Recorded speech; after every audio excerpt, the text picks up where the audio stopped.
Hello dear students. Easy questions तो कोई भी कर लेगा, कंपटीशन वहाँ नहीं है। कंपटीशन यहाँ है कि आप अच्छे लेवल के क्वेश्चन कैसे और किस मेथड से कितनी जल्दी सॉल्व करते हैं।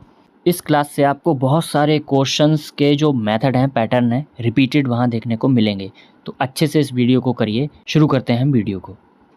इस क्वेश्चन को देखिए, इसमें बोला गया है कि इन्वेस्ट किए गए हैं रुपए 15% पर एनम की दर से कंपाउंड इंटरेस्ट पर, और इंटरेस्ट है जो वो एनुअली है। अब बोला गया है कि टोटल जो अमाउंट है वो बढ़कर 26,450 रुपये हो गई है 2 साल में। तो ये बताना है कि इनिशियली अमाउंट कितनी थी। मान लीजिए x रुपए थे, इनको लगाया गया है 2 साल के लिए और 15% का कंपाउंड इंटरेस्ट लगेगा, तो ये रुपए बन रहे हैं 26,450। 2 साल बाद इतने रुपए बन जाएंगे। 15% का मतलब कितना होता है? इसका मतलब होता है 3/20। इसका मतलब हुआ 20 से बढ़कर कोई चीज 3 बढ़ गई तो 23 हो गई। इसका मतलब है 20 से बढ़कर कोई चीज 23 हो गई है। ये हो गई 1 साल की बात, क्योंकि CI लगा है तो सेम चीज रिपीट होगी, यानी 2 बार हो जाएगी। तो 20 का स्क्वायर कितना होता है? 400। 23 का स्क्वायर कितना होता है? 529। इसका मतलब है 400 रुपये अमाउंट थी स्टार्टिंग में, अब वो 2 साल बाद 529 हो गई। लेकिन क्वेश्चन में हुई है 26,000, तो 485 कितनी बार कैंसिल होगा? देखिए 9 है, इसका मतलब है 5 से तो कटेगा क्योंकि लास्ट में 5 आ रहा है।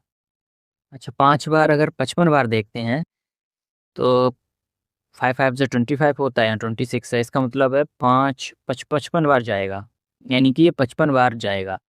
तो इसका मतलब है ये भी 55 से मल्टीप्लाई होगा। अगर ये 55 से मल्टीप्लाई होगा तो 5 4 ज़ा 20, 5 4 ज़ा 20 और 22, यानी कि ये आएगा 22,000 रुपये। ये आएगी एक्स की वैल्यू। इनिशियल में इतना इन्वेस्टमेंट था। इस तरीके से इसको करेंगे। बहुत इजी मेथड है। आपने कौन सा मेथड लगाया मुझे नहीं पता, ये मेथड सबसे इजी, और मैं कोशिश यही करता हूँ कि मैं इजी मेथड ही बताऊँ। आगे बढ़ते हैं। क्वेश्चन है, किसी टाउन में पॉपुलेशन 15% की दर से बढ़ रही है पहली साल में। उसके बाद दूसरी साल में क्या हुआ है कि 10% से घट गई है।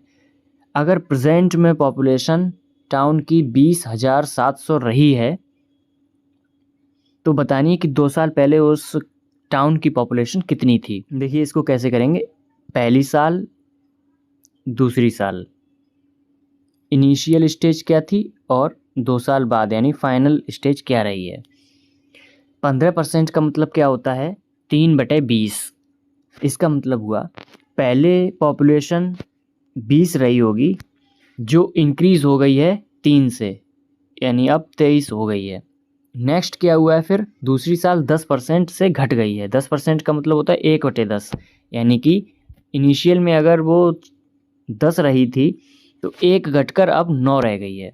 तो फाइनली रेशियो क्या बन रहा है हमारा कि पहली साल 200 रहा है, बाद में 9 3 ज़ा 27 और 9 2 ज़ा 18 और 2 20, 207, यानी ये रेशियो रहा है हमारा पहली और दूसरी साल में। अब बोला है इन्होंने प्रेजेंट में जो टाउन की पॉपुलेशन है वो 20,700 है। अच्छा, प्रेजेंट की बात हो रही है तो ये ध्यान रखना है आपको, ये पहली साल है यानी ये पास्ट है, और ये दूसरी साल है यानी ये प्रेजेंट है। तो 207 यूनिट की वैल्यू हमको ऑलरेडी दी हुई है 20,700। क्लियर दिख रहा है हमको कि 100 से मल्टीप्लाई हो रहा है। पूछा है हमसे 2 साल पहले कितनी थी, तो 2 साल पहले कितनी है? 200 है। इसमें करना है हमें 100 से मल्टीप्लाई, तो कितना आ जाएगा? 20,000। तो टाउन की 2 साल पहले पॉपुलेशन कितनी रही थी? 20,000। ऑप्शन नंबर 20 का राइट आंसर बनेगा। इजी मेथड है, इसी से आपको करना है। आगे बढ़ते हैं। 12,500 रुपये हैं टोटल। इनको 2 अलग अलग स्कीम्स में लगाया गया है, यानी एक में कुछ वैल्यू रहेगी, दूसरी में कुछ रहेगी। पहली स्कीम में क्या किया है, 6% का सिंपल इंटरेस्ट लगाया गया है। दूसरी स्कीम में 9% के सिंपल इंटरेस्ट पर लगाया गया है। टोटल 3 साल बाद उसको जो ब्याज मिल रहा है, इंटरेस्ट मिल रहा है, वो 2700 रुपये मिल रहा है। ये बात सिंपल इंटरेस्ट में ही हो रही है। तो ये बताना है कि जो 9% वाली अमाउंट लगाई गई है 9% स्कीम पर, वो अमाउंट कितनी लगाई गई थी।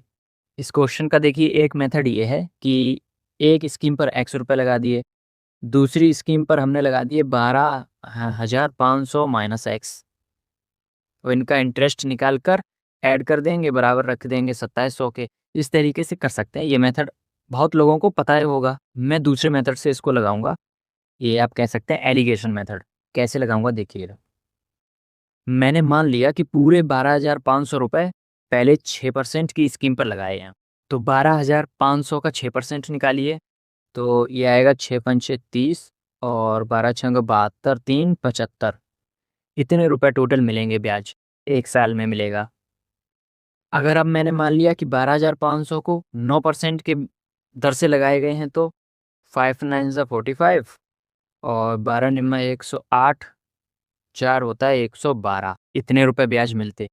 लेकिन हमें मिल कितना है रहा है, 3 साल में 2700 मिल रहा है। हम यहाँ एक एक साल लेकर चल रहे हैं, तो 2700 में 3 का भाग कर देंगे तो बचेगा 900।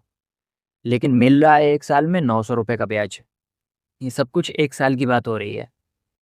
अब देखिए एलिगेशन कैसे लगेगा। इसमें से इसको अगर माइनस करते हैं 100 इधर से और 125, 225, और 900 में अगर ये माइनस करते हैं तो ये आएगा 150। 25 से अगर इसको काटेंगे तो ये जाएगा 9 बार और ये जाएगा 6 बार, यानी कि 3:2 के रेशियो में वो अमाउंट रही होंगी। ये 3 और 2 मिलकर हो गए 5। भाई एक लगी है 3 यूनिट, दूसरी लगी है 2 यूनिट, दोनों मिलकर हो गई 5 यूनिट, और वही लगी हैं 12,500। तो 5 यूनिट की वैल्यू दी हुई है 12,500। यहाँ से 1 यूनिट किसके बराबर हो जाएगी, 2500 के। हमसे पूछा है 9% वाली। 9% वाली कितनी है, 2 यूनिट। तो 2 यूनिट की वैल्यू कितनी हो जाएगी, 25 दूनी 5,000। 5,000 रुपये लगे थे दूसरी स्कीम पर, जिसपे 9% का ब्याज दिया जाएगा। इस तरीके से इसको करेंगे। ये भी एक मेथड है, हालांकि टाइम लगभग दोनों से सेम ही लगेगा। तो आप कोई भी मेथड प्रेफर कर सकते हैं। ये मेथड मुझे बताना था, शायद बहुत बच्चों को नहीं आता होगा, कमेंट में ज़रूर बताएं। आगे बढ़ते हैं। इसमें बोला गया है कि कोई एक इंसान है जिसकी इनकम इंक्रीज हो रही है 25%। अगर उसका एक्सपेंडिचर है जो मंथली, वो इंक्रीज हो रहा है 15%, और उसकी जो सेविंग है वो 40% रही है इनिशियल जो इनकम थी उसकी। तो बताना है कि सेविंग कितने परसेंट इंक्रीज हो जाएगी। देखिए दो चीज़ें, दो कंडीशन दी हुई है, एक इनिशियल दी हुई है और बाद में फाइनल दी हुई है चेंज होके। क्या क्या चीज़ें होती हैं, इनकम होती है, एक्सपेंडिचर होता है और सेविंग होती है। पहले मैंने मान लिया इनकम रही होगी 100, और बोला है लास्ट लाइन में कि जो सेविंग है वो 40% है इनकम की, यानी कि 100 का 40% कितना होता है, 40 होता है। अगर 100 में 40 सेविंग हो गई तो एक्सपेंडिचर आपको पता है 60 बचा। अब आगे आते हैं। अब बोला है कि इनकम इंक्रीज हो रही है 25%, तो 100 का 25% कितना हो जाएगा, 25 बढ़कर 125 हो गई अब इनकम। अब बोला है कि एक्सपेंडिचर 15% बढ़ गया।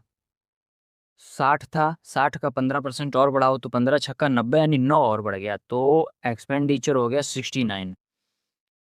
अब सेविंग कितनी आएगी, तो 125 में अगर 69 माइनस करते हैं तो सेविंग हो जाएगी अब 56।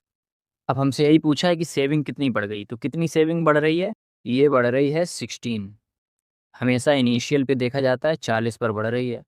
इसको अगर सॉल्व करेंगे तो ये 8 से कटेगा, 8 से 2 बार, 8 से 5 बार, और 2/5 आपको पता है कितना होता है, 2/5 होता है 40%। इसका मतलब है जो सेविंग रही है वो 40% बढ़ गई है। कमेंट में ज़रूर बताएं कि इस मेथड से किसने लगाया है। बहुत इजी मेथड है। आगे बढ़ते हैं। नेक्स्ट क्वेश्चन है आपके सामने। मैन्युफैक्चरर है कोई, उसने क्या किया है, अपने गैजेट को 50% बढ़ाकर मार्कअप किया है। कॉस्ट प्राइस से 50% एक्स्ट्रा बढ़ाकर मार्कअप किया है और एक प्रमोशनल डिस्काउंट दिया है 20% का। अगर उस गैजेट पर जो नेट प्रॉफिट हो रहा है वो 360 रुपये का हो रहा है, तो एक्चुअल में सीपी क्या रहा है, कॉस्ट प्राइस क्या रही है गैजेट की। सीपी कितना है, मान लिया मैंने 100 रुपये सीपी है, क्योंकि ओरिजिनल प्राइस दिया नहीं है तो मान लिया। अब क्या बोला है कि मार्कअप किया है 50% बढ़ाकर, तो 100 पे अगर 50% बढ़ा देंगे तो मार्कअप हो जाएगा 150। अच्छा, इसमें बोला गया है कि डिस्काउंट दिया है 20% का। अगर हम 20% का डिस्काउंट दे देते हैं तो चीज़ 100 की जगह 80 की रह गई। ये हमारी सीपी होती है। यहाँ पर जो आएगा वो एसपी आएगा। जिनको नहीं पता है वो मैं उनको बता दूं, ये क्या होता है फॉर्मूला। फॉर्मूला होता है mark price upon sale cost price equals to selling price upon, यहाँ पर डिस्काउंट आता है जो हमने लिखा है। और ये सेलिंग प्राइस कैसे बनता है, ये बनता है 100 में प्लस माइनस करते हैं प्रॉफिट या लॉस को। हमेशा कॉस्ट प्राइस पर अगर प्रॉफिट लॉस का जोड़ घटाना करेंगे तो सेलिंग प्राइस ही आती है, ये चीज़ आपको पता होगी। तो देखिए, इसको अगर हम 50 से कट करते हैं तो ये जाएगा 3 बार और ये जाएगा 2 बार। अगर 2 की वैल्यू 80 है यानी कि 40 से मल्टीप्लाई हो रहा है, तो 3 की वैल्यू कितनी बनेगी, इसमें भी 40 से मल्टीप्लाई कर देते हैं तो ये बनेगी 120। अब हमें दिख गया कि 100 की चीज़, 100 रुपए की चीज़ 120 में जा रही है, 20 का प्रॉफिट हो रहा है सीधा सीधा। हमारे हिसाब से 20 का फ़ायदा हो रहा है, लेकिन क्वेश्चन में प्रॉफिट हो रहा है 360 रुपए का। तो 20 यूनिट बराबर हो गया 360 के। तो हमें सीपी चाहिए, सीपी हमेशा 100 होती है, तो इसमें 5 का मल्टीप्लाई और कर देते हैं तो सीपी 100 बन जाएगा। 5 0 ज़ा 0, 5 6 ज़ा 30, 15 16 17 18, 1800 रुपये बन जाएगी कॉस्ट प्राइस। ये आंसर आएगा। गैजेट का जो एक्चुअल प्रोडक्शन कॉस्ट है वो 1800 रुपये होगा। ऑप्शन नंबर बी सबसे इजी मेथड होता है ये। आगे बढ़ते हैं। नेक्स्ट क्वेश्चन है, ए बी सी 3 लोग हैं, किसी काम को 15, 20 और 30 दिन में अकेले अकेले पूरा कर सकते हैं, सेम वर्क है। ए ने अकेले काम शुरू किया है पहले दिन, उसके बाद बी ने अकेले काम किया है दूसरे दिन, उसके बाद सी ने अकेले काम किया है तीसरे दिन। मतलब अल्टरनेट चल रहे हैं अकेले अकेले। अगर इन लोगों ने मिलकर इस तरीके से काम किया है तो कितने दिनों में काम पूरा हो जाएगा ये बताना है। ए बी सी 3 लोग हैं, कितने दिन लग रहे हैं अकेले अकेले, 15, 20 और 30 दिन लग रहे हैं। तो एलसीएम कितना आ रहा है, 60। तो हमें पता चल गया कि टोटल वर्क 60 है। तो ए की एफिशिएंसी कितनी आ जाएगी, 15 दिन में अगर 60 काम करेगा तो 4 की एफिशिएंसी आएगी, बी की आएगी 3 की और सी की आएगी 2 की। ये एफिशिएंसी आ गई। अब हमसे बोला गया है कि पहले दिन ये कर रहा है, दूसरे दिन बी कर रहा है, तीसरे दिन सी कर रहा है। तीनों मिलाकर 4 2 6 3 9 यूनिट काम कर रहे हैं। 9 यूनिट काम कर रहे हैं। कितने दिनों में कर रहे हैं, 3 दिनों में कर रहे हैं। ये चीज़ समझ में आई है। तो टोटल 60 दिन में 60 काम करवाना है। तो हमें 60 के नज़दीक पहुंचना है 9 के मल्टीपल से। इसका ये मेथड होता है। तो 6 9 या 54 होता है। तो 6 से अगर मल्टीप्लाई करते हैं तो हमें ये पता चलता है कि 18 दिनों में काम हो जाएगा 54 यूनिट। अब बचता कितना है, केवल 6 यूनिट। तो 6 यूनिट के लिए नेक्स्ट कौन आएगा, रिपीट होगा, ए। तो यानी 19th डे ए काम करने आ रहा है, जिसमें 54 और प्लस 4 और जोड़ जाएंगे, 58 काम हो जाएगा, 58 यूनिट। अब बचता है 2 यूनिट। नेक्स्ट आएगा 20 दिन, 20वें दिन आएगा बी, 3 यूनिट करना है काम, लेकिन बचा कितना है, 2 यूनिट। यानी कि 19वें दिन का 2 यूनिट काम करना है इसको, लेकिन तो इतने दिन लगेंगे टोटल इस काम को पूरा होने में, अगर इसी तरीके से ये लोग काम करेंगे अल्टरनेट पर। ऐसे करते हैं इसको, इजी मेथड है ये। इस क्वेश्चन में क्या बोला गया है कि 3 लोग हैं, ए और बी सी, इन्वेस्ट कर रहे हैं 30,000, 40,000 और 50,000 रुपये। 4 महीने के बाद क्या हुआ है, ए और बी ने इन्वेस्ट कर दिए हैं 10,000 रुपये। मतलब 10,000 10,000 दोनों ने इन्वेस्ट किए हैं 4 महीने बाद, और 4 महीने बाद ही सी ने 10,000 रुपये निकाल लिए। बात हो रही है एंड ऑफ अ ईयर, मतलब 1 साल की ही बात है। तो टोटल प्रॉफिट मिल रहा है वो 38,000 रुपये का प्रॉफिट हो रहा है। तो डिफरेंस बताना है हमें ए और बी के शेयर के प्रॉफिट में। यहाँ हम इसको क्या करेंगे, देखिए चारों जीरो हर जगह से हमने काट लिए हैं, तो अब रेशियो बन गया। क्या रेशियो बना है, ए बी और सी। रेशियो बन गया इन्वेस्टमेंट का 3 4 5। ए ने लगाए हैं 3 यूनिट रुपए शुरू में 4 महीने के लिए। उसके बाद इसने क्या किया है, 8 महीने तक लगाए हैं, 1 यूनिट और बढ़ा दिया, तो 3 में बढ़कर 1 4 यूनिट हो गए। इसी तरीके से बी ने लगाए हैं 4 यूनिट 4 महीने के लिए। फिर क्या किया है, 8 महीने के लिए 4 पर 1 यूनिट और बढ़ा दिया तो 5 यूनिट लगाए हैं। सी ने क्या किया है, 5 यूनिट लगाए थे 4 महीने के लिए। उसके बाद अगली 8 महीने के लिए उसने क्या किया है, 1 यूनिट कम कर लिया, तो यानी 5 में 1 यूनिट कम होकर 4 यूनिट रह गया। ये कैलकुलेशन हमें करनी है और ये करनी ही पड़ेगी। यहाँ पर मैं डायरेक्ट करने वाला हूँ एक चीज़। देखिए 4 कॉमन ले लिया मैंने, 4 कटता चला जाएगा, 8 बन जाएगा 2 और 4 कॉमन हो गया। अब कितना बचा है, 8 और 3 11 रेशियो, 4 और 10 14 रेशियो, 5 और 8 13। ये इनके प्रॉफिट का रेशियो आ गया है। ऐड कर देते हैं इनको, तो प्रॉफिट का रेशियो अगर ये ऐड करेंगे तो 14 11 होता है 25 और 25 में 13 जोड़ते हैं तो आएगा 38, यानी 38 यूनिट टोटल प्रॉफिट रहा है। लेकिन हमें बोला क्या है, टोटल प्रॉफिट तो है 3800, इसका मतलब हुआ इसका कितना गुना हो गया, 1000 गुना। तो 1 यूनिट की वैल्यू कितनी हो गई, 1000। पूछा क्या है हमसे, प्रॉफिट शेयर बी और ए का डिफरेंस। बी और ए, यानी बी और ए कितना डिफरेंस दिख रहा है आपको प्रॉफिट शेयर में, 3 यूनिट का, यानी इसमें मल्टीप्लाई कर दीजिए 1000 का, तो कितना आएगा, ये आएगा 3000 रुपये। इस तरीके से इसको करेंगे, इजी मेथड है, इससे ही आप जा सकते हैं। आगे बढ़ते हैं। नेक्स्ट क्वेश्चन इसमें क्या बोला है, किसी बेजल में 200 लीटर प्योर मिल्क है, 40 लीटर मिल्क को निकाल लिया गया है और उतना ही यानी 40 लीटर ही पानी मिला दिया। दोबारा क्या किया है हमने, अब मिक्सचर बन गया मिल्क और वाटर का। अब क्या किया है, 40 लीटर मिक्सचर निकाल लिया और फिर से 40 लीटर उसमें पानी मिला दिया। फाइनल में अब क्या किया है कि 50 लीटर मिक्सचर निकाल रहे हैं और 50 लीटर ही पानी मिला रहे हैं। तो फाइंड करना है हमें रेशियो मिल्क और वाटर का मिक्सचर में, फाइनल रेशियो क्या बनता है। देखिए एक चीज़ समझते हैं इसमें, इनिशियल में टोटल 200 लीटर प्योर मिल्क था, 40 लीटर प्योर मिल्क हमने निकाल लिया। अब रेशियो क्या आ गया इसका, 1 और 5, मतलब पहले 5 यूनिट था, 1 यूनिट कम हो गया तो बचा कितना, 5 में 1 माइनस कर देंगे, 4 यूनिट बचा है बाद में। अब हम लिख लेते हैं यहाँ पर इनिशियल और फाइनल। रेशियो ये सिर्फ मिल्क का है, ध्यान रखना है। इनिशियल में 5 यूनिट मिल्क था, अब रह गया है 4 यूनिट। इसी तरीके से नेक्स्ट है, अगली बार 40 निकाला है तो फिर से सेम यही चीज़ रह जाएगी, क्योंकि हम पानी उतना ही मिलाते जा रहे हैं तो 200 का 200 लीटर ही बनेगा हर बार। तो फिर से सेम रेशियो आएगा, 40 लीटर 200 में से निकालेंगे, 5 में से 1 निकल जाएगा तो फिर से रहेगा 5 और 4।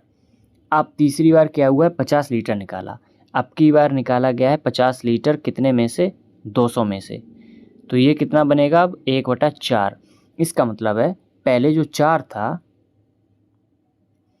अब वो उसमें से 1 निकल गया, तो अब 2 माइनस होकर 3 यूनिट रह गया। सॉल्व करते हैं, देखिए 4 से 1 4 कैंसिल हो जाएगा, इनिशियल और फाइनल में मिल्क आएगा 5 5 ज़ा 25 और 4 3 ज़ा 12। यहाँ से क्या चीज़ समझ में आई हमें, इनिशियल टोटल कितना था, 25 यूनिट थी, उसमें से फाइनल में बचकर कितना निकलता है, 12 यूनिट। तो अगर ये 12 यूनिट मिल्क है तो 25 में अगर 12 माइनस कर देंगे तो 13 यूनिट क्या रह जाएगा, वाटर रह जाएगा। तो हमसे जो रेशियो पूछा है मिल्क और वाटर का फाइनल, तो वो कितना रह जाएगा, 12:13 आएंगे। इस तरीके से करेंगे, इजी मेथड है ये, देखने में हो सकता है कठिन लगा हो। ऑप्शन नंबर सी इसका राइट आंसर है। 30 एप्लीकेंट हैं, उनका जो एवरेज आ रहा है वो 65 आ रहा है। अगर एक कोई टॉप रैंकिंग वाला कैंडिडेट भी ऐड कर दिया जाए इस कैलकुलेशन में पूरी में, तो एवरेज जो इंक्रीज़ हो जा रहा है टोटल वो 1.5 मार्क्स का इंक्रीज़ हो रहा है। तो ये बताना है कि जो टॉप रैंक वाला कैंडिडेट है उसके टोटल स्कोर क्या रहा उसका। देखिए 30 लोग थे पहले, तो एवरेज बन रहा था 65। अब एक और जोड़ दिया, टॉपर जोड़ दिया, तब एवरेज बन रहा है 66.5, क्योंकि देखिए 1.5 बढ़ा है तो मैंने 1.5 बढ़ा दिया। तो देखिए यहाँ पर बढ़ रहा है 1.5, यहाँ पर बढ़ रहा है +1। सीधा सीधा इसका फंडा है, इस वाली चीज़ का मल्टीप्लाई करते हैं इससे, तो 30 में 1.5 का करेंगे तो 15 तिया 45 होता है। 45 आ जाएगा, प्लस इस 1 का मल्टीप्लाई करते हैं 66.5 में, तो वो रहेगा 66.5 ही। ये जो वैल्यू आई है इस एक पर्सन की ही आई है टोटल। 66 में 45 ऐड करेंगे तो ये आएगा 6 5 11 यानी 111.5। ये नंबर रहे हैं टॉपर के। इस तरीके से इसको कर सकते हैं, इजी मेथड है। नेक्स्ट क्वेश्चन है, पी और क्यू ने कोई स्टार्टअप लॉन्च किया है। पी ने लगाए हैं 20,000 रुपये और क्यू ने लगाए हैं 30,000 रुपये। अब 3 महीने बाद आर ने भी ज्वाइन कर लिया और 40,000 रुपये लगाए थे। क्यू का शेयर टोटल जो प्रॉफिट मिल रहा है उसमें 12,000 रुपये है, तो ये बताना है कि टोटल कितना प्रॉफिट जनरेट हुआ है इस स्टार्टअप में। सबसे पहले हम क्या करते हैं, यहाँ पर देखिए वैल्यू बना लेते हैं। 4 जीरो यहाँ से कैंसिल करते हैं, 4 जीरो यहाँ से कैंसिल करें और 4 यहाँ से किए, तो पी क्यू आर की अमाउंट से कैंसिल कर लिए, तो पी क्यू और आर इनके रेशियो रह गए 2 3 और 4। ठीक है, 2 यूनिट लगाया है पी ने 12 महीने के लिए, 3 यूनिट लगाए हैं क्यू ने 12 महीने के लिए, लेकिन आर आया है 3 महीने बाद, यानी कि आर ने 4 यूनिट्स लगाए हैं रुपए 9 महीने के लिए। इसको अगर हम सॉल्व करेंगे, 4 से पहले तो ये पूरा सिंप्लीफाई किया 3 और 3, 3 से किया तो 3 3 3, तो पी क्यू और आर तीनों के प्रॉफिट का रेशियो आ गया 2 3 3। हमें क्यू के बारे में दिया गया है, क्यू का प्रॉफिट कितना है, तो 12,000 रुपये है। अगर 3 यूनिट की वैल्यू 12,000 है तो 1 यूनिट की कितनी हो जाएगी, 4,000 रुपये। टोटल हमसे पूछिए, तो ये टोटल कितनी दिख रही है हमको, 3 3 6 2 8, तो 8 यूनिट किसके बराबर हो जाएगा, 4 से मल्टीप्लाई कर देंगे, 8 चौके 32,000, 32,000 रुपये टोटल प्रॉफिट रहा है तीनों लोगों का मिलाकर। ऑप्शन तो दिया नहीं है, तो यहाँ 32,000 होगा आंसर, और ऑप्शन गलत है।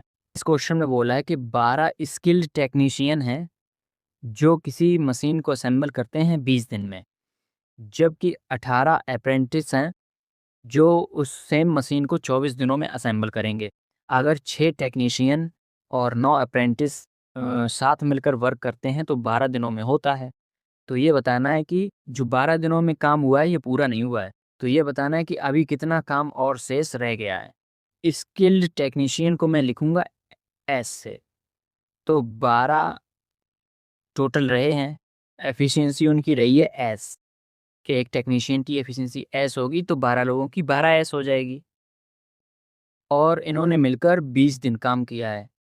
सेम काम को 18 अप्रेंटिसेस ने किया है और वही काम 24 दिनों में हुआ है, तो यहाँ से एस अपॉन ए निकल आएगा, यानी यूनिट्स निकल आएगी एक टेक्नीशियन और एक अप्रेंटिसेस की। तो ये कैसे कैंसिल करेंगे, देखिए 6 से जाएगा 2 बार, 6 से जाएगा 3 बार, 4 से जाएगा 6 बार, 4 से जाएगा 5 बार, 2 से जाएगा 3 बार, तो ये आएगा 3 3 ज़ा 9 और 5। एफिशिएंसी आ गई है ये। अगर एफिशिएंसी आ गई है तो चाहो तो इधर चाहो इधर कहीं भी रखकर वैल्यू और टोटल वर्क निकल आएगा। तो मैंने ए की वैल्यू उठाकर इस वाली इक्वेशन में रख दी, 18 × 5 × 24, ये हो गया टोटल वर्क। 6 टेक्नीशियन हैं और ए की एफिशिएंसी 9 है तो 6 की ये हो गई, प्लस 9 अप्रेंटिस हैं तो 9 है, ए की 5 है, ये लोग टोटल काम कर रहे हैं 12 दिन। तो ये कितना हो गया काम, 6 ने में 54 और 5 ने में 45 यानी कि 99। 99 × 12 ये काम हो चुका है। देखिए ये टोटल वर्क था, ये काम हो चुका है। तो अब मैं एक काम करता हूँ, 99 × 12 है, इसको याद रखना है, 99 × 12 है। रेशियो ले लेते हैं, 9 से काटा तो ये जाएगा 11 बार, 9 से काटेंगे ये जाएगा 2 बार, 12 से ये जाएगा 2 बार, तो ये बचता है 11 रेशियो 20।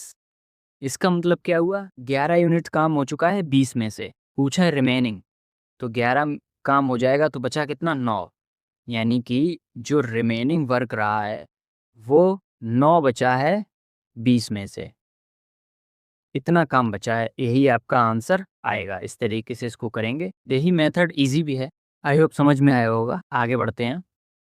नेक्स्ट क्वेश्चन आपके सामने है, दो वैन हैं जो एक्स और वाई जगहों से चली हैं साथ साथ, एक दूसरे की तरफ चल रही हैं और एक सीधे रूट में ही चल रही हैं। एक दूसरे को क्रॉस किया है इन्होंने, तो उसके 9 घंटे और 16 घंटे बाद ये एक दूसरे के अपोजिट डायरेक्शन में पहुंची हैं डेस्टिनेशन पर। तो बताना है कि अगर पहली वैन की स्पीड 48 किलोमीटर पर घंटा रही है तो दूसरी वैन की स्पीड क्या रही होगी।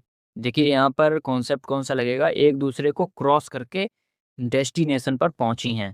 तो इस तरीके के जब भी क्वेश्चन आते हैं तो इनका एक फॉर्मूला होता है, स्पीड ऑफ वन, पहली वैन है, स्पीड अपॉन 2, ये बराबर होता है अंडर रूट टाइम अपॉन दूसरी वैन का और टाइम पहली वैन का। ये वाला फार्मूला यहाँ पर लगता है। तो देखिए S1 कितना है, पहली की स्पीड 48 है, दूसरी की हमें पता नहीं है, बराबर में T2 कितना है, T2 है 16 और T1 हमें दिया है 9, तो ये हो जाएगा 16/9, ये बनेगा जाकर 4/3।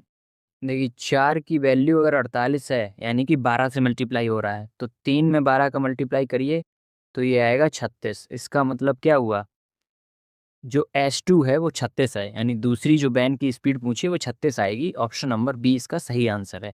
ये इसका सीधा सीधा फंडा है, कोई और तरीका लगाने की ज़रूरत नहीं है। जब भी एक दूसरे को क्रॉस कर जाएं और दूसरी तरफ क्रॉस करने के बाद टाइम दिया हो, पहुंचने में कितना समय लगा है, तो उस टाइप के क्वेश्चन में यही फॉर्मूला लगता है। ये आगे बढ़ते हैं। एक आदमी के रुपए को स्कीम औरा में इन्वेस्ट कर रहा है कंपाउंड इंटरेस्ट पर 20% पर एनम 2 साल के लिए। साथ ही साथ वो क्या कर रहा है कि के प्लस 5,000 रुपये स्कीम ब्रियो में सिंपल इंटरेस्ट पर लगा रहा है 12% पर एनम 3 साल के लिए। अब उसको जो दोनों स्कीम से मिलाकर टोटल इंटरेस्ट मिला है वो 9,800 रुपये का मिला है। तो ये बताना है कि ब्रियो स्कीम में कितने रुपए इन्वेस्ट किए थे। स्कीम ए में रुपए लगेंगे, स्कीम बी में रुपए लगेंगे, इनको जोड़कर बराबर इंटरेस्ट कितना आ रहा है, टोटल इंटरेस्ट की ही बात करनी है। स्कीम ए के अंदर के रुपए हैं, कंपाउंड इंटरेस्ट पर लग रहे हैं, 20% का 2 साल के लिए कितना होता है 44%। ये आपको याद होना चाहिए। तो ये 44% लगेगा। प्लस नेक्स्ट स्कीम बी पर जा रहे हैं के प्लस 5,000 रुपये, सिंपल इंटरेस्ट पर लगेंगे 12 और 3 36%। टोटल इंटरेस्ट कितना मिल रहा है 9800 रुपये। इस तरीके से लिख लिया हमने। 4 से डिवाइड कर देते हैं तो ये 11 आएगा, ये 9 आएगा और ये 4 दूनी 8, 4 चौके 16, 5 20, इतना आएगा। ध्यान रखना है कि परसेंटेज साथ में चल रहा है, तो हमने क्या किया, परसेंटेज को कॉमन ही ले लिया। ये हो जाएगा 11 के प्लस 9 के प्लस का 45,000 बराबर में होगा 2450। अब देखिए 0 यहाँ पहुँच जाएंगे दोनों। 11 9 होते हैं 20, 20 के बराबर आएगा। देखिए 2,45,000 में अगर 45,000 माइनस करते हैं तो सीधा सीधा 2 लाख रुपए बच रहे हैं। तो यहाँ पर 2 लाख हमने लिख लिया। तो के की वैल्यू हमें कितनी दिख रही है, के की वैल्यू दिखेगी 10,000। अगर के की वैल्यू निकल आई है तो बाकी वैल्यू भी निकल आएंगी। पूछा क्या है, पूछा है कितने रुपए इन्वेस्ट किए थे स्कीम बी में। स्कीम बी के अंदर के प्लस 5,000 थे, तो इसमें 5,000 और ऐड करने हैं हमको। तो टोटल कितने हो रहे हैं 15,000। यही आंसर बनेगा। 15,000 रुपये टोटल स्कीम बी में इन्वेस्ट किए गए हैं। ऑप्शन नंबर 1 सही आंसर है। ये इसका सबसे शॉर्ट मेथड है। कोशिश यही रहती है मेरी शॉर्ट मेथड में ही कराऊं, लेकिन एक्सप्लेन थोड़ा करना पड़ता है। बोल कर हवा में उड़ाना ठीक नहीं है, थोड़ा लिख कर बताना चाहिए। तो आगे बढ़ते हैं। नेक्स्ट क्वेश्चन है, विक्रम और वसीम कोई बिजनेस स्टार्ट कर रहे हैं बाई प्लस 4,000 रुपये से। 6 महीने बाद विक्रम ने 2,000 रुपये और लगा दिए, जोड़ दिए। वसीम ने क्या किया, 3,000 रुपये बाहर निकाल लिए उस इन्वेस्टमेंट से। 1 साल की बात की गई है। टोटल जो प्रॉफिट मिल रहा है 14,000 रुपये मिल रहा है, जिसके अंदर विक्रम का शेयर है 6,000 का। तो बाई की वैल्यू बतानी है, यानी विक्रम ने कितना इन्वेस्टमेंट किया है। देखिए पूछा क्या है, विक्रम के बारे में पूछा है, विक्रम का शेयर भी दिया है। तो इसको हम ऐसे कर सकते हैं कि विक्रम की बात करेंगे अपॉन में वसीम की बात करेंगे। इस तरीके से हम कर सकते हैं। टोटल को लेकर क्यों लाद कर घूमे साथ में। तो विक्रम के बारे में बात करें, 22 रुपये लगाए हैं पहले 6 महीने तक।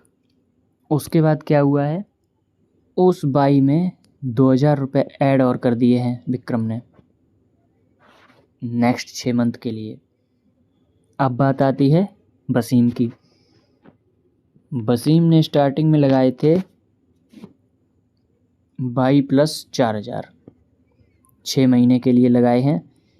उसके बाद क्या किया वसीम ने, 3,000 रुपये निकाल लिए।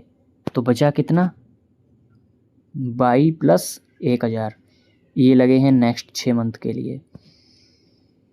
जो प्रॉफिट हो रहा है अब, तो देखिए विक्रम का शेयर हमें दिया हुआ है 6,000, विक्रम का शेयर दिया है 6,000, टोटल कितना है 14,000। तो 14,000 में 6,000 चला जाएगा, 8,000 बचा है, ये वसीम का शेयर है प्रॉफिट में। बस इसको हमें सॉल्व करना है। देखिए यहाँ अगर आप देख पा रहे हैं, ऊपर से 6 और नीचे से 6 कॉमन आके कट गया। यहाँ 3 जीरो से 3 जीरो कट गए, वैल्यू बचती है 3 और 4। क्रॉस मल्टीप्लाई करके इक्वेट कर देते हैं हम। तो ये हो जाएगा 4y प्लस का नेक्स्ट 4y प्लस का 8,000 इक्वल्स टू 3y प्लस का 4 3 12, 12,000 प्लस का 3y और प्लस का 3,000।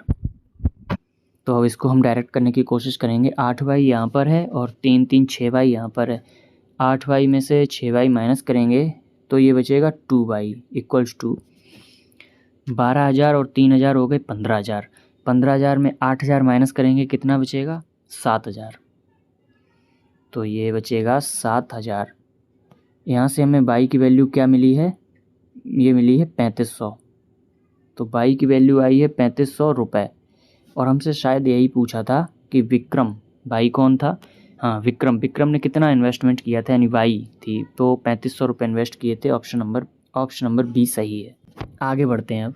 एक डिस्पेंसर है, 120 लीटर रिफ्रेशमेंट ड्रिंक है जो कंटेंट करता है एप्पल जूस और वाटर का मिक्सचर। कुल मिलाकर 120 लीटर का मिक्सचर है एप्पल जूस और वाटर का 7:5 के रेशियो में। अगर m लीटर मिक्सचर को निकाल लिया जाता है और उसको रिप्लेस करते हैं केवल 10 लीटर प्योर वाटर के साथ, तो फाइनल जो रेशियो बन रहा है जूस और वाटर का वो बराबर हो रहा है, मतलब 1:1 मिल रहा है। तो वैल्यू बतानी है m की। देखिए जूस और वाटर मिलाकर मिक्सचर बन रहा है। जूस 7 यूनिट है, वाटर 5 यूनिट है, टोटल 12 यूनिट बनेगा। 12 यूनिट की वैल्यू हुई हमें दी हुई है 120 लीटर। तो हमें पता चल रहा है कि 1 यूनिट की वैल्यू हो रही है 10 लीटर। तो जूस और वाटर दो चीज़ें हैं हमारे पास। 1 यूनिट अगर 10 के बराबर है तो 7 यूनिट हो जाएगी, 70 लीटर इसके अंदर जूस रहेगा और 50 लीटर इसके अंदर वाटर रहेगा। अब बोला गया है m लीटर मिक्सचर निकाला जा रहा है। m लीटर भी 7:5 में ही निकलेगा, ये रूल होता है। तो m लीटर निकालना है तो 7m यहाँ से जूस निकल रहा है, टोटल कितना है 7 और 5 12 यूनिट। इसी तरीके से 5m यूनिट यहाँ से वाटर निकलेगा, कितने में से 12 यूनिट में से। इसके बाद बोला है कि हमने 10 लीटर प्योर वाटर मिला दिया और ये दोनों इक्वेशन इक्वल हो जाएंगी, बराबर 1/1। देखिए अब हो जाएगा 840, यानी 12 सत्ते 84, इस तरीके से। माइनस का 7m इक्वल्स टू 12 पंचे 60 600 माइनस का 5m और प्लस का 120 और आएगा, ये 12 10 जा और डिवाइड में 12 है तो दोनों तरफ से वो कैंसिल हो जाएगा। तो ये हमें दिखेगा 840 इधर है, 600 ये है, 600 में 120 जुड़ेगा 720, 720 अगर 840 में माइनस होगा तो बचेगा 120, बराबर में 7 अगर उधर जाएगा तो बचेगा 2m। तो यहाँ से हमें क्या मिल रहा है, m की वैल्यू हमको मिल रही है 60। तो 60 लीटर मिक्सचर हमने निकाला था। इस तरीके से इसको करेंगे, ये बेस्ट और शॉर्ट मेथड है। आगे बढ़ते हैं।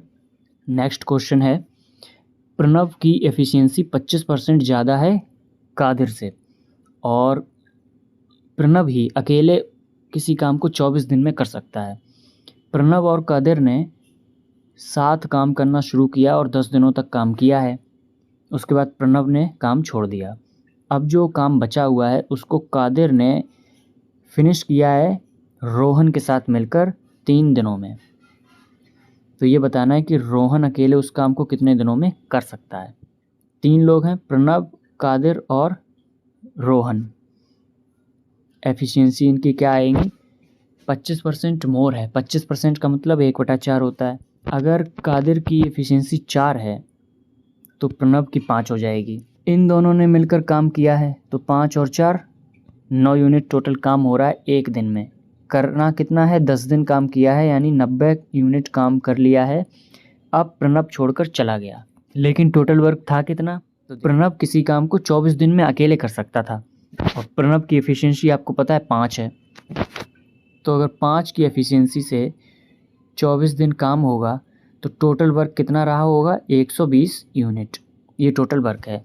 उसमें से ये देखिए 90 हो चुका है, बचा कितना है, 30 यूनिट। अब बोला गया है, अब जो काम बचा है 30 यूनिट, इसको रोहन कर रहा है और कादिर कर रहा है। कितने दिनों में, 3 दिनों में। तो टोटल 3 दिनों में कर रहे हैं, यानी कि 10 यूनिट काम हो रहा है। 10 यूनिट काम हो रहा है। उसमें हमको कादिर की एफिशिएंसी पता है, तो टोटल एफिशिएंसी कितनी आ रही है, 10। अब हमको पता है इसमें से कादिर की 4 यूनिट है, 4 एफिशिएंसी रही है कादिर की, दी हुई है। तो रोहन की कितनी हो जाएगी, 6 एफिशिएंसी हो जाएगी। तभी तो 6 और 4 को मिलाकर 10 बनेगा। तो बस यही पूछा था कि 120 टोटल काम को रोहन कितने दिनों में करेगा। रोहन की एफिशिएंसी कितनी है, 6, यानी कि टोटल 20 दिन लेगा रोहन इस काम को करने में। Option number D. इस तरीके से इसको करेंगे। इजी क्वेश्चन था ये, लैंग्वेज बड़ी थी। नेक्स्ट क्वेश्चन है, कोई एक्स प्रोडक्ट है जिसकी कॉस्ट प्राइस बाई प्रोडक्ट से 400 रुपये ज़्यादा है। अगर एक्स को 30% ज़्यादा मार्कअप करके मार्कअप प्राइस बनाया गया है और इसको कॉस्ट प्राइस पर ही सोल्ड किया है 10% के डिस्काउंट पर, और बाई प्रोडक्ट को 40% मार्कअप किया गया है और डिस्काउंट दिया गया है 15% का। अगर दोनों की मिलाकर कलेक्टिव सेलिंग प्राइस हमें 2828 रुपये मिल रही है, तो एक्स अप्लायंस की सीपी बतानी है। देखिए, पहले अप्लायंस एक्स के लिए हम शुरू करते हैं। मान लिया हमने सीपी 100 है, तो क्या हुआ है कि 30% एबव किया है तो 130 इसकी मार्क प्राइस बन गई। डिस्काउंट दिया है 10% का तो 90% रह गया, 0 से 0 कैंसिल। 10 की वैल्यू अगर 90 है तो मल्टीप्लाई हो रहा है 9 का, इसका मतलब 13 की वैल्यू कितनी होगी, मल्टीप्लाई कर दीजिए 9 का, 117। तो यहाँ से हमें क्या पता चला है कि जो सेलिंग प्राइस हो रही है वो 117 हो रही है। तो प्रॉफिट परसेंट कितना दिख रहा है हमें यहाँ पर, 17% का। इसी तरीके से अब आते हैं अप्लायंस बी के लिए। 100 मैंने मान लिया सीपी है, 40% एबव मार्कअप किया गया है 140, बराबर में यहाँ पर देखिए 15% का डिस्काउंट दिया गया है, यानी 85। तो ये आएगा 7, ये आएगा 5। देखिए 5 की वैल्यू 85 है, 17 का मल्टीप्लाई हुआ है, तो यहाँ पर भी 17 का मल्टीप्लाई करेंगे अगर, तो ये आएगा 119। तो ये बनेगी एसपी। तो प्रॉफिट परसेंट कितना दिख रहा है यहाँ पर, ये दिख रहा है हमको 90% का। दोनों अप्लायंस के लिए हमने प्रॉफिट निकाल लिया। पर मैं थोड़ा रफ करूँगा, यहाँ पर लिख लेते हैं। एक्स के लिए बन रहा है 17% का और बाई के लिए बन रहा है 19% का। 100 मान के हमने इसलिए किया था इजी हो जाए, लेकिन सॉल्व वैसे नहीं करेंगे। एक्स प्लस 400 रुपये सीपी रही है एक्स अप्लायंस की, उसका 117% निकालते हैं तो एसपी आ जाएगी। 117% का मतलब कितना हो गया, 1.17 परसेंटेज हमने हटा दिया, तो ये एसपी होगी एक्स अप्लायंस की, प्लस बाई एक्स रहेगा सीपी, क्योंकि एक्स अप्लायंस की 400 रुपये ज़्यादा थी। इस पर हम 119% करते हैं अगर एक्स का, तो एसपी आएगी। 119% का मतलब कितना होता है, 1.19। तो ये दोनों एसपी टोटल आ गई, इनका सम हमें दिया है 2828 रुपये के बराबर। बस इसको सॉल्व हमें करना है, क्वेश्चन टफ नहीं है, बस थोड़ा सा लेंदी है।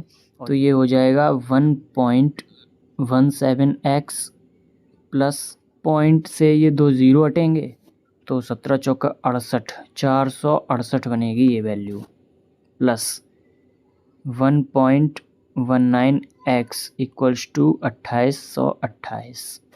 अब अगर इसको ऐड करते हैं तो ये बनेगा 2.36x इक्वल्स टू, इसमें से 468 अगर हम माइनस करते हैं तो ये बनेगा 0, 12 में 6 माइनस होंगे 6, 7 में 4 जाएगा 3, और ये यहाँ से हमें समझ में एक चीज़ आ रही है कि x की वैल्यू कितनी आ रही है, ये कैंसिल होगा, इससे ये जाएगा 1000 बार, तो x की वैल्यू आएगी 1000।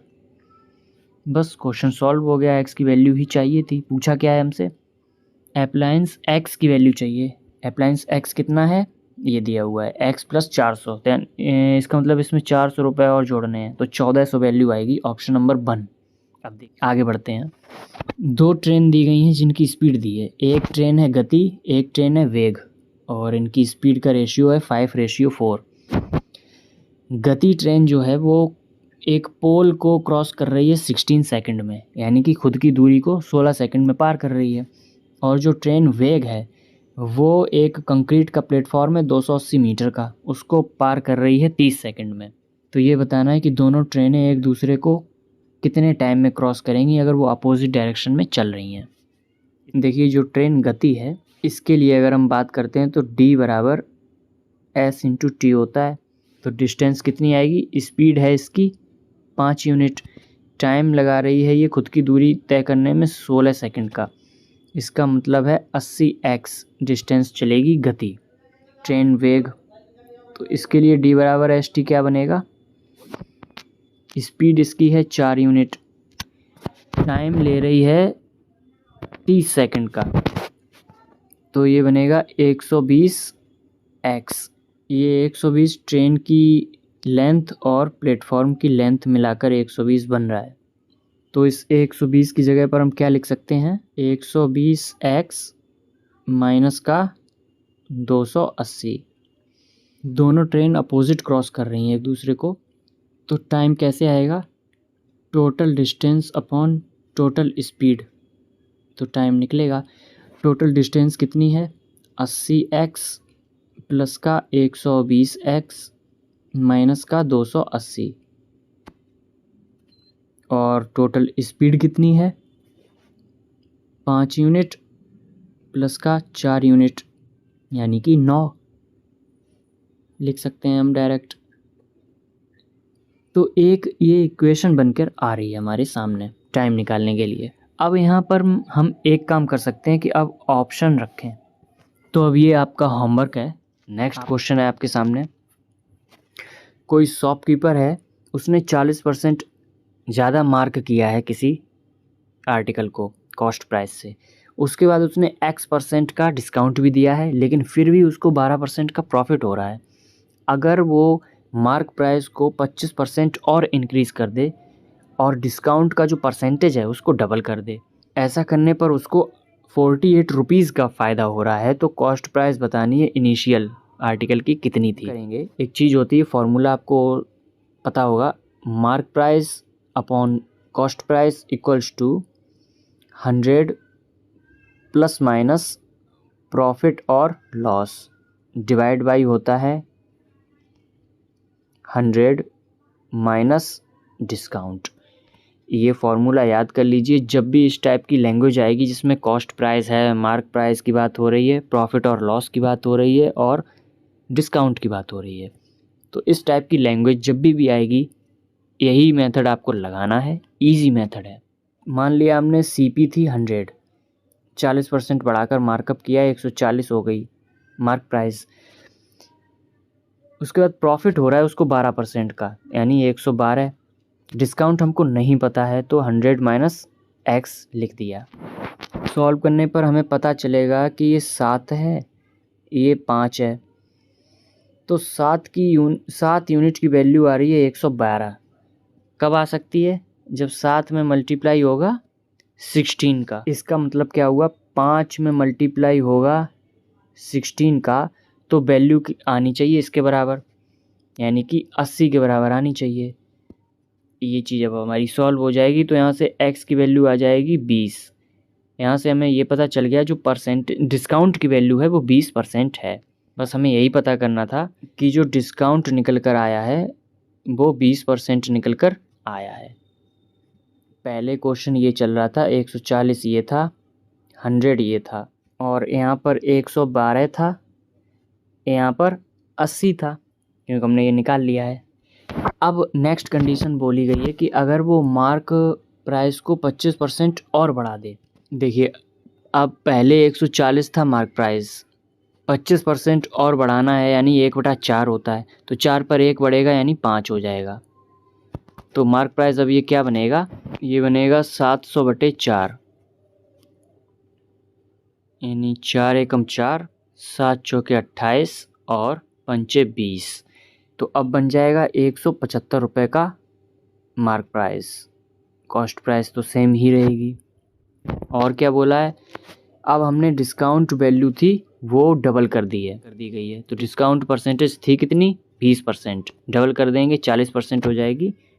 तो डिस्काउंट परसेंट अगर 40% हो गया तो 100 में 40 माइनस होगा, 60 बचेगा। देखिए, अब जो प्रॉफिट हो रहा है वो हो रहा है 48 रुपये का। तो देखिए, इसको सॉल्व करते हैं। पहले 25 से ये जाएगा 7 बार, 25 से ये जाएगा 4 बार, 4 की वैल्यू 60 है, मतलब 15 का मल्टीप्लाई हो रहा है। तो इसी तरीके से इस 7 में भी 15 का मल्टीप्लाई करेंगे तो 15 सत्ते 105 होता है। तो यहाँ पर क्या समझ में आया कि सीपी थी 100, एसपी आ गया 105, यानी टोटल 5 यूनिट की बढ़ोतरी हुई है, 5 यूनिट बढ़ा है। लेकिन सवाल में प्रॉफिट वो कितने का हो रहा है? 48 का। तो 5 यूनिट अगर 48 के बराबर है तो कॉस्ट प्राइस में 20 का मल्टीप्लाई कर देंगे तो 100 हो जाएगा। इसी तरीके से 48 में 20 का मल्टीप्लाई कर देंगे तो कॉस्ट प्राइस कितनी निकल कर आ जाएगी? 48 दूनी 96, 960 रुपये कॉस्ट प्राइस रही होगी। इस तरीके से इसको करेंगे। इजी मेथड है ये, कठिन बिल्कुल। नेक्स्ट क्वेश्चन आपके सामने है। इसमें बोला गया एक बोट है जो ट्रैवल कर रही है 120 किलोमीटर डाउन स्ट्रीम और 120 kilometre up stream. Speed of boat, मतलब बोट की जो स्टिल वाटर में स्पीड है वो 30 किलोमीटर पर घंटा है, और इनिशियल स्पीड ऑफ स्ट्रीम, और जो स्ट्रीम की स्पीड है वो 10 किलोमीटर पर घंटे है। अब जब वो लौट रही है नाव, तब स्ट्रीम की जो स्पीड है वो 50% घट गई। कब? पहले 60 किलोमीटर के लिए, और अगले 60 किलोमीटर के लिए 50% बढ़ गई है। तो टोटल टाइम बताना है जर्नी में कितना लगा है। टोटल जर्नी का टाइम कैसे निकलेगा? डाउन स्ट्रीम और अप स्ट्रीम को मिलाया जाएगा। तो पहले हम जाने की बात कर लेते हैं। डाउन स्ट्रीम में 120 किलोमीटर जा रही है नाव की स्पीड है 30 और धारा की चाल स्ट्रीम है 10 की इनिशियल। तो ये कितना हो जाएगा? 120/40। इसका मतलब है जो डाउन स्ट्रीम में जो टाइम आ रहा है वो आ रहा है 3 घंटे का। एक चीज़ हमने यहाँ से निकाल ली है। अब अप स्ट्रीम की बात करते हैं तो वो 2 हिस्सों में बांटी गई है, 60 और 60 में। ठीक है, अब बात कर लेते हैं अप स्ट्रीम टाइम की। तो 2 हिस्सों में बांटा गया है 60 और 60 के। तो पहली बार में क्या हुआ है? पहली बार के 60 में 50% स्ट्रीम की स्पीड कम हो गई है। तो 10 थी, 10 में 50% कम हो जाएगी, 5 रह जाएगी। बोट की तो 30 ही है, 30 में माइनस हो जाएगा 5। दूसरी बार के 60 किलोमीटर में क्या होता है कि स्ट्रीम की स्पीड 50% बढ़ गई है, तो बोट की तो 30 रहेगी, तो 10 पर 50% और बढ़ जाएगी, यानी 5 और बढ़ जाएगी, तो टोटल 15 हो जाएगी। तो बस इसको सॉल्व हमें करना है। तो ये क्या हो जाएगा, 60/25 प्लस में 60/15। तो अपस्ट्रीम टाइम निकल कर आ रहा है 60 में 25 का करेंगे तो 25 दूना 50, 1 बचा, 25 चौका 100 प्लस, और ये जाएगा 15 से 4 बार यानी 4। तो हमें टोटल अपस्ट्रीम का टाइम मिल गया है 4 और 2 6, 6.4 घंटे। अपस्ट्रीम का भी टाइम हमने निकाल लिया। टोटल हमसे पूछा है, टोटल होता है डाउनस्ट्रीम प्लस अपस्ट्रीम, यानी 3 घंटे ये और 6.4 ये, तो 6 और 3 9.4। ऑप्शन नंबर 1 बिल्कुल सही रहेगा। इस तरीके से इसको करेंगे, यही इसका मेथड है। आई होप आपको क्लास अच्छी लगी होगी। बने रहें चैनल के साथ, पढ़ाई करते रहें, ध्यान रखें अपना। बाय।